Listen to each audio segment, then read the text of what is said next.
Guys, आपका स्वागत है मेरे YouTube चैनल में। चलिए आज की क्लास को शुरू करते हैं। तो गाइस, आज की क्लास का हमारा टॉपिक है द अर्थ के मोस्ट इम्पोर्टेंट MCQs। चलिए अपनी क्लास को शुरू करते हैं। हमारा पहला क्वेश्चन है सोलर इक्लिप्स अकर्स व्हेन।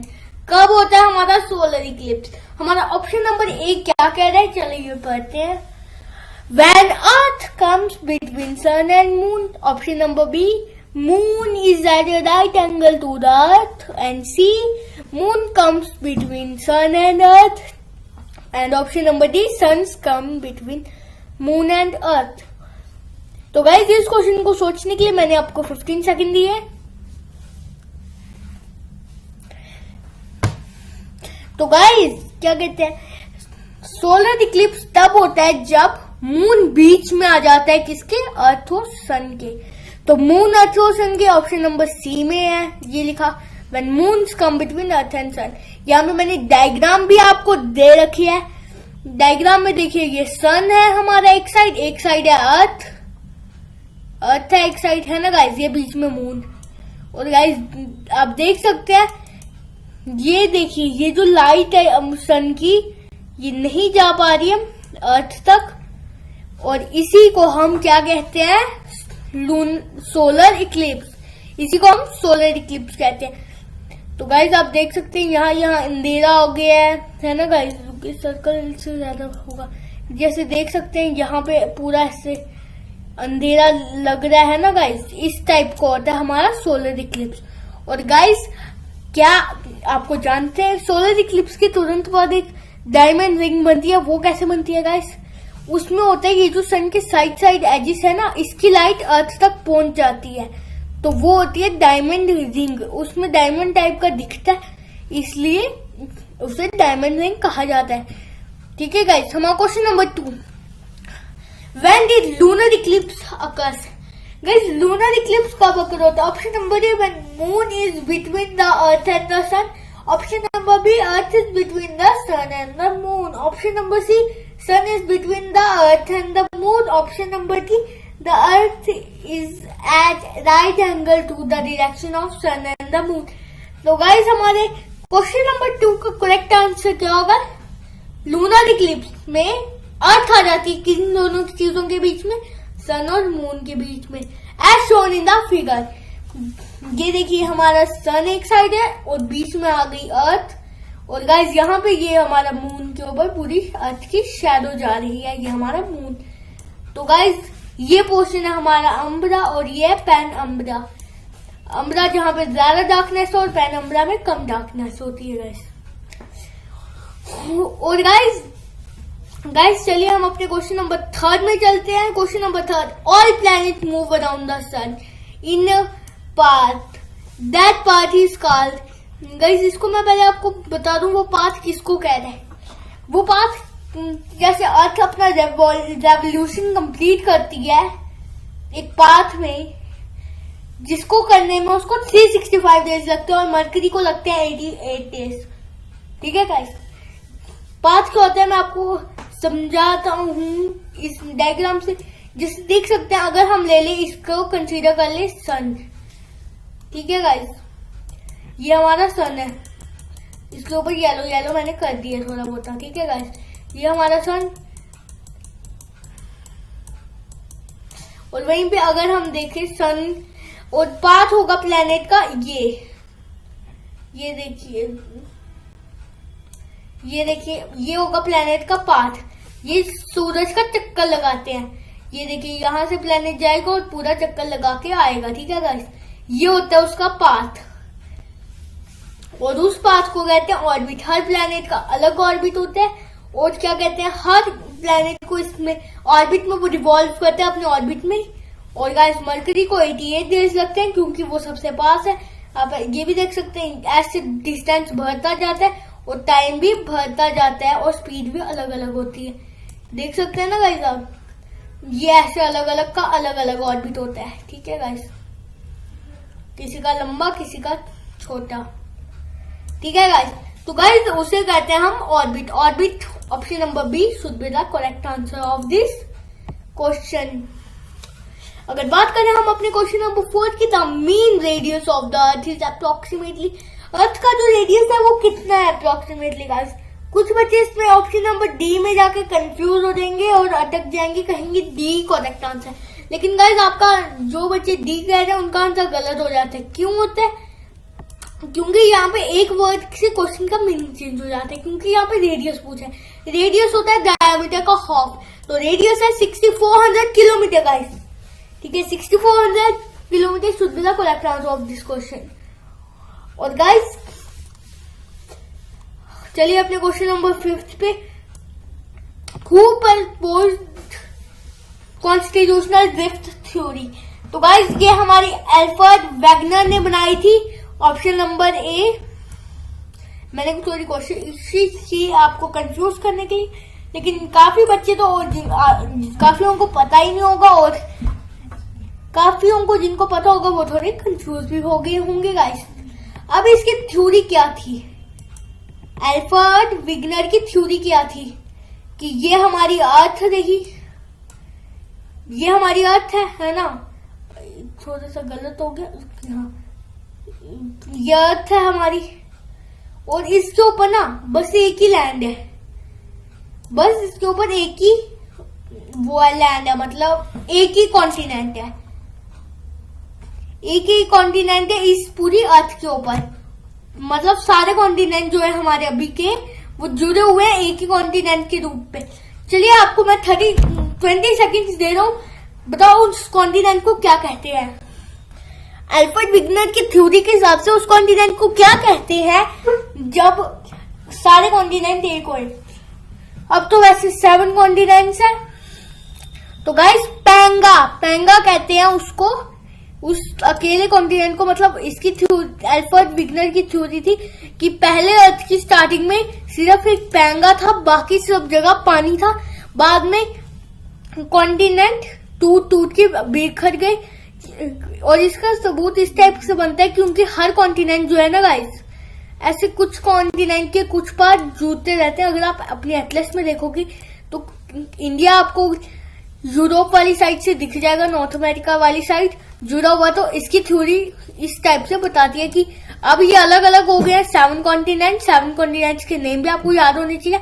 और उसकी थ्योरी थी कि ये सारे एक ही होंगे थे पहले, जैसे अभी डिवाइड हो गए ये 7 कॉन्टिनेंट्स, तो पहले ये सब एक ही थे। हमारे क्वेश्चन नंबर 6 पे चलते हैं। हमारा क्वेश्चन नंबर 6 क्या, विच is the nearest star. Guys कल की क्लास जिन्होंने देखी उनको पता होगा नियरेस्ट स्टार सन है।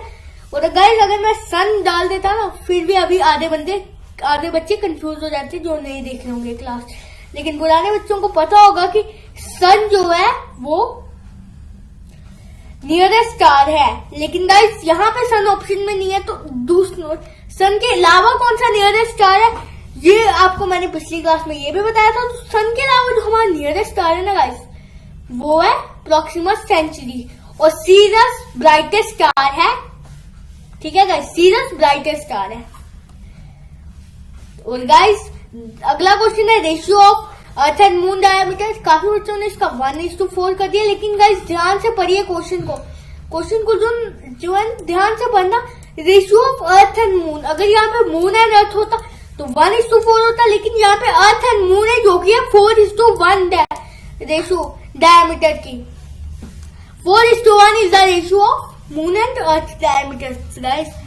चलिए अपने क्वेश्चन नंबर 8 पे चलते हैं। How much degree the earth is tilt in its axis. तो गाइस हमारा ऑप्शन नंबर ए है 10 डिग्री, ऑप्शन नंबर बी है हमारा 0 डिग्री, ऑप्शन नंबर सी है हमारा 23 डिग्री, ऑप्शन नंबर डी है नन ऑफ दिस। टिल्ट बताऊं किस टाइप से, जैसे ये हमारी अर्थ आ गई है ना गाइस, ये हमारी अर्थ है, ये 360 डिग्री अर्थ है हमारी, है ना गाइस। और जैसे ना ये हमारी अर्थ, जैसे मैं आपको लाइन खींच के बताता हूँ, ये इस टाइप से टिल्टेड है अर्थ। तो वो कितने डिग्री टिल्टेड है वो पूछा हुआ है इस क्वेश्चन में। तो गाइस वो कितने डिग्री टिल्ट है, इस क्वेश्चन का सही आंसर हमारा ऑप्शन नंबर सी है, वो 23 डिग्री टिल्टेड है। तो गाइस 23 1/2 डिग्री 23.5 डिग्री वो टिल्टेड है। Question number 9 biological earth is known as, इसमें तो मैं कहता हूँ काफी बच्चे ब्लू प्लैनेट कर बैठेंगे गाइस, लेकिन ब्लू प्लैनेट नहीं। क्यों नहीं? क्योंकि यहाँ पे एक वर्ड आ जाता है एक्स्ट्रा। कौन सा वर्ड आ जाता है एक्स्ट्रा? बायोलॉजिकली। बायोलॉजिकली जो हमारी अर्थ है वो है green planet. Earth is green planet biologically, not a blue planet. और गाइस अगर हम बात करें रेड प्लैनेट की, तो रेड प्लैनेट कौन सा प्लैनेट है? Mars. Mars is the red planet. और अगर हम बात करें red planet Mars, Mars red planet क्यों है? क्योंकि उसकी जो सॉइल है वो रेड है, और उसकी जो सॉइल रेड है वो किस चीज के कारण है? किस चीज के कारण हमारे मार्स की जो सॉइल है वो रेड है गाइस? मैंने आपको 15 सेकंड दिया सोचने के लिए।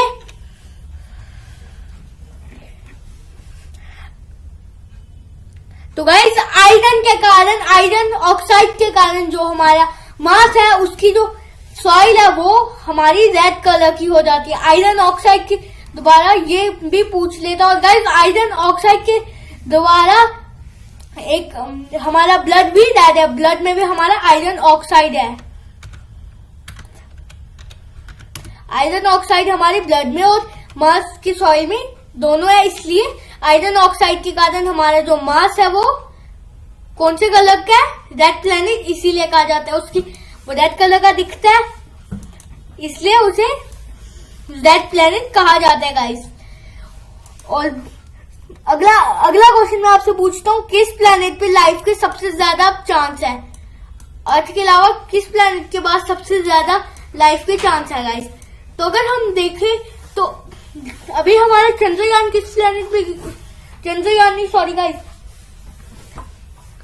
हाँ मंगलयान, हमारा मंगलयान, मंगल मतलब मार्स, मंगलयान हमारा मार्स पे गया था।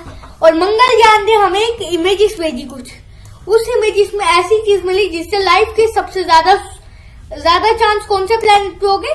मार्स में। तो वो इमेजेस किस चीज की थी गाइस? वो इमेजेस वाटर की नहीं थी, वो थी आइस की इमेजेस। भले ही नासा ने पहले ही अनुमान लगा लिया था कि मार्स में आइस हो सकती है, लेकिन इमेजेस से ये क्लियर हो गया कि मार्स में आइस है गाइस। तो guys option number B should be the correct answer of this question, green planet. और ब्लू प्लैनेट अर्थ है ही है। चलिए हम अपने क्वेश्चन नंबर 10 में चलते हैं। हमारा क्वेश्चन नंबर 10 है area of the earth is, जो अर्थ का एरिया है। Option number A 500 million square kilometre, option number B 510 million square kilometre, option number C 2000 million square kilometre, option number D 510 million square metre. Guys कुछ बच्चों ने option number D choose कर लिया होगा, और काफी बच्चे तो ये कहेंगे डी और बी एक ही ऑप्शन है, लेकिन जरा ध्यान से देखिए। आप काफी लोगों ने यह ऑब्जर्व नहीं किया होगा कि यहाँ पे ये किलोमीटर है, यहाँ पे ये किलोमीटर है, और दूसरी साइड क्या है हमारे, यहाँ पे ये किलोमीटर, यहाँ पे ये मीटर। तो गाइस अर्थ का एरिया 510 मिलियन स्क्वायर किलोमीटर है गाइस। तो option number B should be the correct answer. Option number D इसका गलत होगा, ऑप्शन नंबर बी हमारा सही है। चलिए बात करें क्वेश्चन नंबर 11 की। The earth rotates round the sun with what speed? तो गाइस यहाँ पे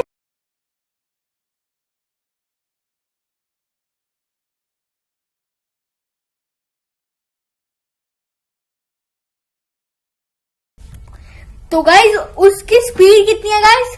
कई बुकों में 29.80 किलोमीटर पर सेकंड लिखेगा, लेकिन गाइस क्या कहते हैं, काफी बच्चों ने इसमें सोचा होगा कि ऑप्शन नंबर डी सही है, लेकिन गाइस 29.79 किलोमीटर इसका एक्यूरेट आंसर है। और गाइस ताकि कंफ्यूज ना हो, मैंने यहाँ पे मीटर डाल दिया है, मीटर।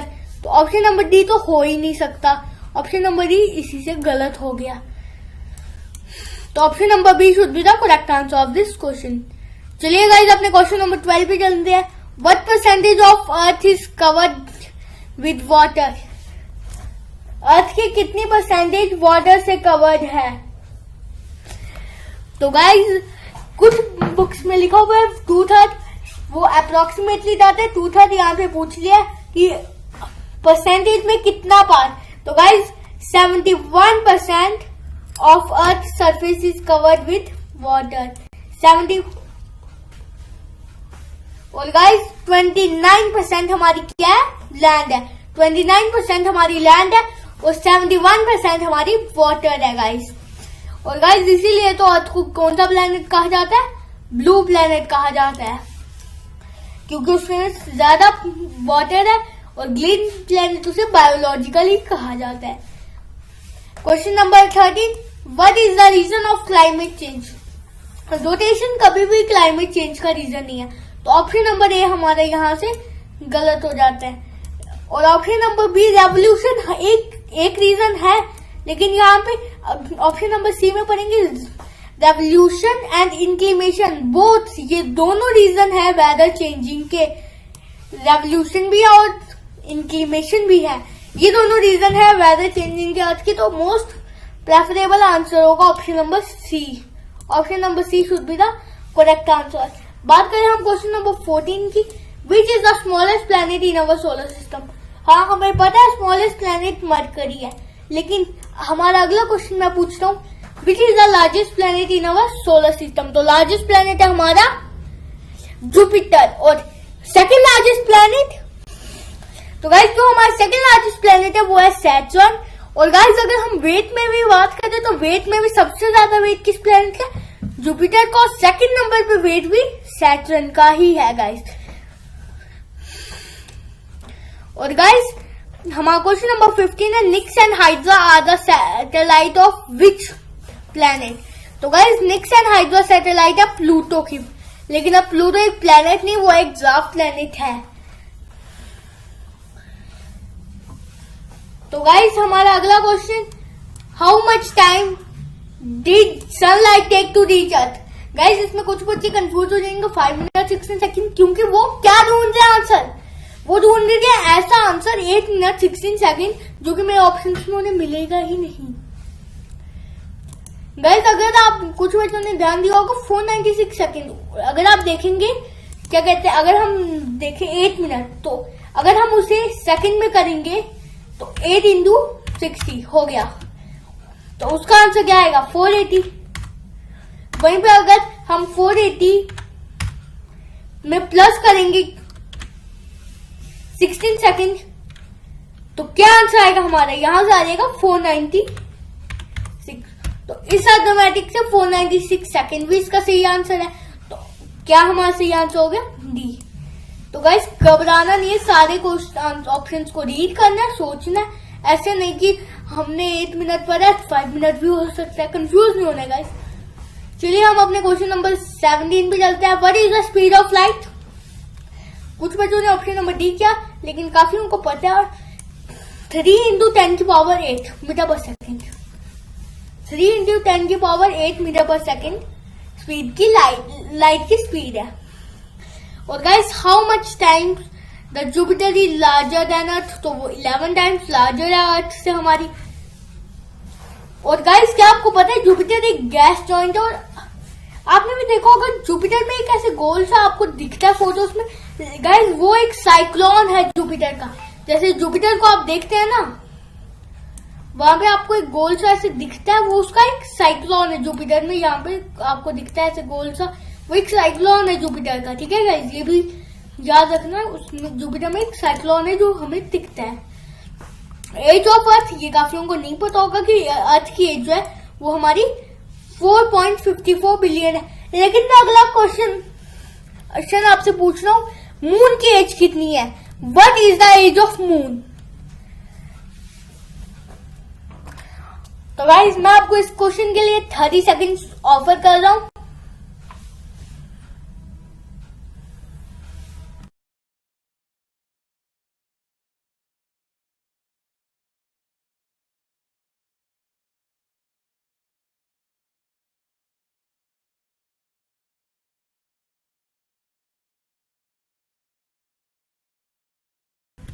तो गाइस जो मून की एज है हमारी वो कितने बिलियन ईयर्स है?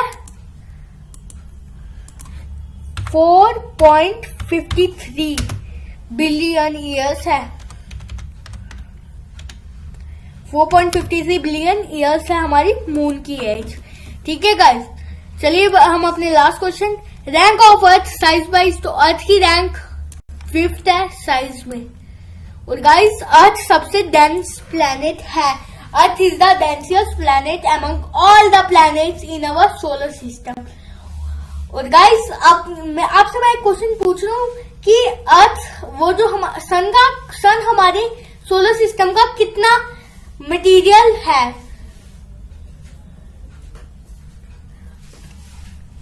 पहले इस क्वेश्चन से पहले आप बताइए लीस्ट डेंस प्लैनेट कौन सा है? सैटर्न है हमारा लीस्ट डेंस प्लैनेट। सैटर्न हमारा जो है वो लीस्ट डेंस प्लैनेट है सैटर्न। लेकिन गाइस बताइए कि